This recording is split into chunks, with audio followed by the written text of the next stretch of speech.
नमस्कार, पाठ्य चर्चा एवं सूचना संप्रेषण तकनीकी के एकीकरण के इस वीडियो में आपका स्वागत है। D.Ed के 50 नंबर के इस पेपर के लिए हम कुछ महत्वपूर्ण क्वेश्चन आंसर की एक सीरीज आपके सामने लेकर आए हैं। यकीन मानिए, अगर इन क्वेश्चंस को आप डीपली और एनालिसिस के साथ में मेरे साथ अटेम्प्ट करते हैं तो ये 23 तारीख का पेपर आपके लिए बहुत ही आसान होने वाला है। 15 क्वेश्चनों की इस सीरीज में हम कवर करने वाले हैं कुछ महत्वपूर्ण MCQs और प्रीवियस ईयर के क्वेश्चन, साथ ही कुछ मॉडल क्वेश्चंस भी मैं आपके लिए लाया हूं। अगर आप ये क्वेश्चन अच्छे से समझते हैं तो पेपर बनने से कोई नहीं रोकेगा। तो चलिए बिना समय गवाए हम शुरू करते हैं आज का पहला क्वेश्चन। सबसे पहला क्वेश्चन है कि Tata institute of fundamental research की स्थापना कब की गई थी। प्रीवियस ईयर में ये पूछा गया क्वेश्चन है। तो इसकी स्थापना हुई थी 1945। जो Tata institute of fundamental and research है, इससे रिलेटेड क्वेश्चन पूछा गया था। अगला क्वेश्चन था कि मुफ्त शैक्षिक संसाधनों का राष्ट्रीय भंडार किसके द्वारा शुरू किया गया। अब यहाँ सबसे ज़्यादा क्वेश्चन आपको देखने को मिलेंगे एजुकेशन रिसोर्सेज से रिलेटेड। जैसे कि मैंने आपको पिछले वीडियो लेक्चर में मूक के बारे में बताया था, उसी से रिलेटेड ये क्वेश्चन है। मूक का फुल फॉर्म पूछा जाता है कई बार, मैसिव ओपन ऑनलाइन कोर्स।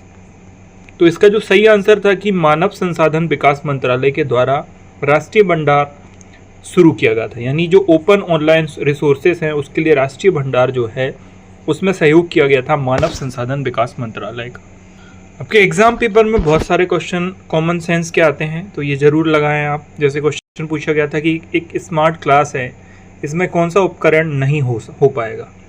अब कंप्यूटर स्मार्ट क्लास में नेसेसरी होगा, वाइट बोर्ड बिल्कुल होगा, LCD प्रोजेक्टर जिसके द्वारा आप एनिमेशन और तरह तरह के वीडियोस शो कर सकते हैं। लेकिन ब्लैक बोर्ड चूँकि फिजिकल क्लासेस में देखा जाता है, इसलिए स्मार्ट क्लासेस में ब्लैक बोर्ड यहाँ पर नहीं होगा।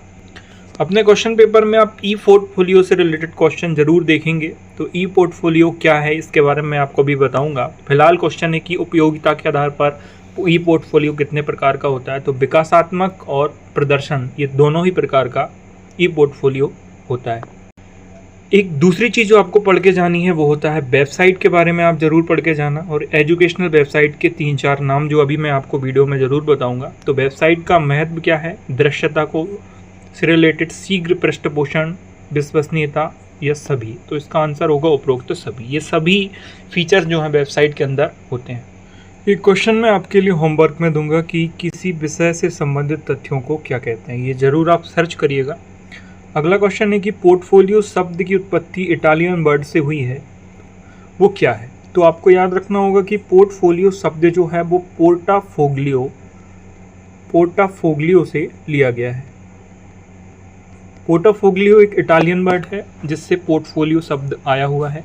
अगला क्वेश्चन है कि वेबसाइट फाइलों का एक क्या है। तो ये आई थिंक संग्रह है। तो वेबसाइट में बहुत सारी फाइलों का कलेक्शन हमें देखने को मिलता है। अपने इस इम्पोर्टेंट मॉडल क्वेश्चन पेपर में सबसे पहले हम बात करेंगे सर्च इंजन। सर्च इंजन एक महत्वपूर्ण टॉपिक यहाँ पर होगा, तो इसको ज़रूर आप पढ़ के जाइएगा। तो हम बात करते हैं सर्च इंजन। क्वेश्चन पेपर में ये क्वेश्चन ज़रूर आएगा कि सर्च इंजन क्या होता है। तो सर्च इंजन जो है वो एक सॉफ्टवेयर प्रोग्राम या सिस्टम है जिसे यूजर्स या उपयोगकर्ता को इंटरनेट पर किसी भी विशिष्ट डेटाबेस में संग्रहित जानकारी खोजने में मदद करने के लिए डिज़ाइन किया गया है। सर्च इंजन एक डेटाबेस होता है जिसमें यूजर्स को किसी भी जानकारी को, कोई भी जानकारी वो यहाँ जा कर के सर्च कर सकता है। सर्च इंजन विभिन्न स्रोतों से सामग्री को अनुक्रमित और सूचीबद्ध करके काम करते हैं और फिर उपयोगकर्ताओं को उनकी खोज क्वेरी के आधार पर प्रासंगिक परिणामों की जानकारी।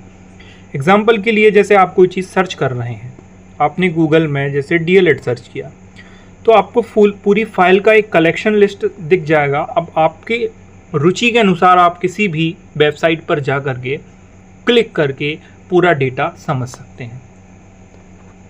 कुछ सर्च इंजन के नाम मैं आपको बता रहा हूँ, वो ध्यान रखिएगा। जैसे गूगल सबको पता है, बहुत ही कॉमनली यूज सर्च इंजन है। इसके अलावा याहू, क्योंकि इनके नाम आपके क्वेश्चन पेपर में पूछे जा सकते हैं। एक होता है एंडेक्स, एक होता है बेदू।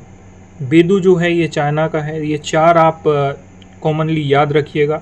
इसके अलावा अगर और आपसे डिटेल में पूछा जाता है तो डक गो, डक 2 बार है ये, डक गो, ये भी एक सर्च इंजन है। इसके अलावा कॉम ये भी एक सर्च इंजन है। इन सर्च इंजन के नाम आप ज़रूर मेमोरी में रखें। दूसरा महत्वपूर्ण क्वेश्चन जो आपके पेपर में हो सकता है वो है ई लर्निंग क्या है। तो इसके बारे में समझते हैं कि ई लर्निंग यानी इलेक्ट्रॉनिक लर्निंग एक प्रकार की ऑनलाइन शिक्षा है और ज्ञान समझीकरण के लिए है, यानी आपके ज्ञान को एक्सटेंड करने के लिए, एजुकेशन के लिए, जो इंटरनेट पर संचालित किया जाता है। इसका उपयोग विभिन्न सेटिंग्स में किया जा सकता है, जैसे कि अकादमिक शिक्षा, जैसे आप डीएड कर रहे हैं तो एक एकेडमिक शिक्षा हुई, कॉर्पोरेट एजुकेशन में, या फिर किसी व्यवसाय के शिक्षण में, या फिर किसी कौशल विकास के पाठ्यक्रम में आप ई लर्निंग का महत्वपूर्ण उपयोग कर सकते हैं। ई लर्निंग का विकास कंप्यूटर और इंटरनेट तकनीक के व्यापक उपयोग से हुआ है और कोविड-19 महामारी ने इसे और तेज़ी से डेवलप कर दिया है, जिसके कारण ऑनलाइन शिक्षण समाधानों की मांग में उछाल आया है। तो ये होता है ई लर्निंग। ई लर्निंग का मतलब होता है आप किसी भी चीज़ की शिक्षा ऑनलाइन ग्रहण कर रहे हैं। इसके बारे में आप अपने शब्दों में जितना चाहें लिख सकते हैं। अगला महत्वपूर्ण क्वेश्चन होगा कि एजुकेशन वेबसाइट क्या होती हैं। तो एजुकेशन वेबसाइट का उपयोग कई तरीके से किया जा सकता है, जैसे छात्रों के लिए एजुकेशन वेबसाइट पाठ्यक्रम, परीक्षण और अन्य शैक्षिक संसाधन प्रदान करने का ये जो वेबसाइट्स हैं काम करती हैं। वेबसाइट के शैक्षणिक महत्व का वर्णन, पाठ्यक्रम योजना बनाने में, शिक्षण विधियों को खोजने में और कोई भी अन्य शैक्षिक संसाधन प्रदान करने में इनका उपयोग किया जाता है। एजुकेशन वेबसाइट प्रकाशन में और अन्य जो एजुकेशनल एक्टिविटी हैं उसमें आप एजुकेशन वेबसाइट का उपयोग कर सकते हैं। कुछ महत्वपूर्ण एजुकेशन वेबसाइट के नाम मैं आपके सामने बता रहा हूँ, नोट जरूर करिएगा। आप सब ने सुना होगा एजुकेशन हब। एजुकेशन हब एक एकेडमिक या एक शैक्षणिक वेबसाइट है जिसका उपयोग आप अपने शिक्षण के लिए कर सकते हैं। दूसरा है इसमें एकेडमिक अर्थ। एकेडमिक अर्थ एक वेबसाइट है जिसका उपयोग आप शिक्षण में कर सकते हैं। इसके अलावा आपने बहुत सुना होगा क्योरा। जब भी आप सर्च इंजन में कुछ भी सर्च करते हैं तो ये वेबसाइट आपको सबसे पहले दिखाई देगी। इसके अलावा आजकल जो फेमस हो रही है वो है बायजूस। आपने सुना होगा बायजूस क्लासेस। तो ये कुछ वेबसाइट हैं। इसके अलावा इंटरनेट आर्काइव। इंटरनेट आर्काइव एक वेबसाइट है जिसका उपयोग आप एजुकेशन वेबसाइट के तौर पे कर सकते हैं। अगला महत्वपूर्ण क्वेश्चन होने वाला है रूबी स्टार क्या है। तो रूबी स्टार आपके सामने दिख रहा होगा, मैंने सर्च इंजन में सर्च करके रूबी स्टार को सर्च किया है। तो रूबी स्टार का कुछ इंटरफेस इस तरीके से दिखाई देता है। रूबी स्टार के अंतर्गत रूब्रिक्स पूछा जाता है। तो रूब्रिक्स शिक्षकों के बीच असाइनमेंट के लिए अपेक्षाओं को संप्रेषित करने, प्रगति पर काम केंद्रित फीडबैक प्रदान करने और अंतिम उत्पादों को ग्रेड करने के साधन के रूप में लोकप्रिय हुआ है। बाकी थ्योरी आप पढ़ सकते हैं। बाकी मेनली इसका उपयोग जो होता है कई तरीकों से इसका उपयोग किया जाता है, जैसे गुणवत्ता प्रदर्शन में, जैसे बच्चे को ग्रेड वगैरह देना है, कितने बच्चे को कौन सा मार्क्स, कौन सी पोजीशन देनी है, तो इस प्रोसेस में इसका उपयोग जनरली किया जाता है। तो रूबी स्टार को आप जरूर से एक बार पढ़ के जान। इसके अलावा क्वेश्चन पूछा जाता है कि ब्राइट स्टॉर्म क्या है। आपने बहुत बार सुना होगा। तो ये एक एजुकेशनल प्लेटफॉर्म है, किशोरों के लिए यानी एडल्ट्स के लिए एक ऑनलाइन शिक्षण मंच है जिसमें हज़ारों अध्ययन वीडियो एक साथ मिल जाएंगे, जिसमें मैथ से रिलेटेड क्वेश्चन, कॉलेज काउंसलिंग के अध्ययन वीडियो, सोर्सेस सब कुछ आपको मिल जाएंगे। अध्ययन वीडियो आपकी जो है वो प्री एल्जिब्रा से लेकर के कैलकुलस मैथ्स तक हो सकती है। यहाँ आपको इंग्लिश, अंग्रेजी, set, ACT, advance educational courses के लिए तैयारी करने का मौका ये वेबसाइट आपको देती है। ये सदस्यता आधारित है। फ्री लॉगिन करके आप चाहें तो आज ही इस वेबसाइट पे जाके विजिट ज़रूर करें। और ये अभी तक 200 से अधिक देशों में लगभग 2.5 लाख के ऊपर इसके जो हैं फॉलोअर्स या सब्सक्राइबर्स हैं। तो ब्राइट स्टॉर्म क्या है ये पूछा जाता है। एजुकेशनल प्लेटफॉर्म है। महत्वपूर्ण क्वेश्चनों में अगला क्वेश्चन है कि भैया www क्या है। सबको पता होगा, सबने बचपन से सुना होगा। वर्ल्ड वाइड वेब इसका फुल फॉर्म है। इंटरनेट और वर्ल्ड वाइड वेब आपस में गहरा संबंध है जो दोनों एक दूसरे पर निर्भर करते हैं।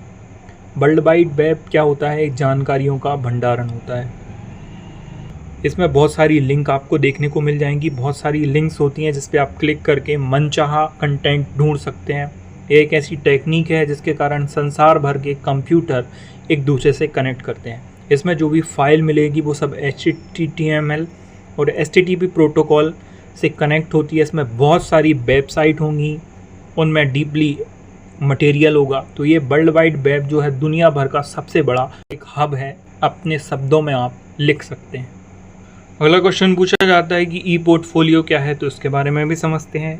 ई यानी इलेक्ट्रॉनिक पोर्टफोलियो, जिसे डिजिटल पोर्टफोलियो या फिर ऑनलाइन पोर्टफोलियो भी कहते हैं, इसके रूप में जाना जाता है। यह उपयोगकर्ता के द्वारा इकट्ठा और प्रबंधित इलेक्ट्रॉनिक डेटा है, आमतौर पर, लेकिन न केवल वेब ऑनलाइन पोर्टफोलियो पर। यानी कि एक कलेक्शन होता है, जो मैंने आपको पिछली वीडियो में भी बताया था कि जैसे आप स्टूडेंट के ई पोर्टफोलियो के बात कर रहे हैं तो स्टूडेंट से रिलेटेड पूरी जानकारी, उसका एजुकेशनल परफॉर्मेंस, उसकी वीकनेस, उसकी स्ट्रेंथ, सभी उसके बारे में डिटेल्ड में यहाँ पर कलेक्टेड रहती हैं। तो ई पोर्टफोलियो के ऊपर आप जितना चाहें लिख सकते हैं अपने शब्दों में। अगली चीज़ जो आपको पढ़ के जानी है वो है इंकजेट प्रिंटर क्या है और लेज़र प्रिंटर क्या है। तो देखिए, इंकजेट प्रिंटर कागज़ पर स्याही छिड़क कर हार्ड कॉपी तैयार करता है, ठीक है, दोनों ही प्रिंटिंग के लिए हैं, ये तो नॉर्मल सी बात है। लेज़र प्रिंटर एक लेज़र और एक विद्युत आवेश मॉडल के माध्यम से आउटपुट प्रदान करने का माध्यम है। अब देखिए, लेज़र प्रिंटर की तुलना में इंकजेट प्रिंटर सस्ता होता है, लेज़र प्रिंटर महंगा होता है। इंकजेट प्रिंटर में एक नोजल लगा होता है जिसके माध्यम से कागज़ पर स्याही छिड़कने की प्रक्रिया संपन्न होती है, लेकिन लेज़र प्रिंटर में कोई भी नोजल नहीं होता है। इसमें जो होती है ड्राई इंक होती है और इसको बार बार बदलने का झंझट नहीं होता। लेकिन इंकजेट प्रिंटर में क्या है कि स्याही इसकी गीली होती है और इसको बार बार बदलना पड़ता है। इस चीज़ से क्लियर होगा। इंकजेट प्रिंटर में कारतूस में तरल स्याही होती है, लिक्विड होती है। यदि हम इसका लंबे समय तक उपयोग ना करें तो आसानी से सूख जाती है, लेकिन लेज़र प्रिंटर में पाउडर के फॉर्म में होती है, तो ये सूखने की झंझट इसमें नहीं होती है। यहाँ हमें जल्दी से स्याही भरनी नहीं पड़ती है और इसकी जो स्याही है वो महंगी है, जबकि यहाँ हमें स्याही को जल्दी से भरने की ज़रूरत नहीं होती क्योंकि वो ड्राई होती है।